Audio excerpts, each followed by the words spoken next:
2024 will see the highest risk of clashes on the Korean peninsula, according to North Korea, which has issued some stark words of warning via state media, while at the same time provoking the international community by allegedly supplying Russia with ballistic missiles for its war in Ukraine,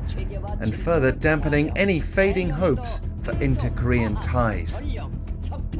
First, that threat carried by the North's Korean Central News Agency Thursday, which warned South Korean warmongers will face the most painful moments they cannot even imagine if they continue to stage confrontational moves against North Korea, namely self-destructive military exercises. This week, South Korea's army carried out artillery and live-fire drills, while the Navy also conducted exercises involving warships and aircraft in a bid to strengthen South Korea's defense posture against potential North Korean provocations. We also learned Thursday that South Korea and the United States had staged a joint live-fire exercise near the inter-Korean border involving 110 weapons systems from South Korea and the US, including K1A2 tanks, A-10 combat aircraft, Stryker armoured vehicles and artillery systems.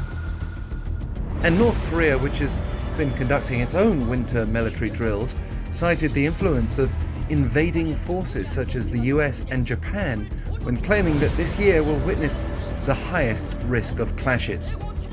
Yet the North has reportedly been breaching multiple UN Security Council resolutions by recently providing Russia with several dozen ballistic missiles as well as ballistic missile launchers, according to a US official responding to Yonhap News Agency Thursday.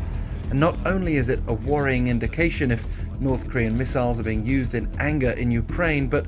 it again raises the question of what Russia will be giving the North in return.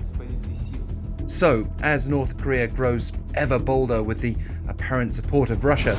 Pyongyang has also removed sections providing information on Korean unification from its propaganda media websites.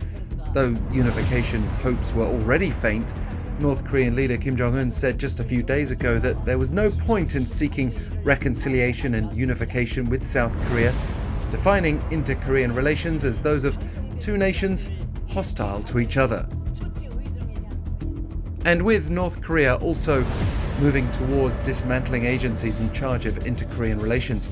South Korea's Unification Ministry said Thursday it's decided to dissolve the foundation in charge of assisting the operation of a now shuttered joint industrial complex in North Korea's border city of Kaesong. Nearly 8 years ago, South Korea shut down the complex in protest against a North Korean nuclear test and long-range missile launch. In 2020, the North blew up the Joint Liaison Office at the Kaesong complex. But in 2024, inter-Korean relations look even more bleak.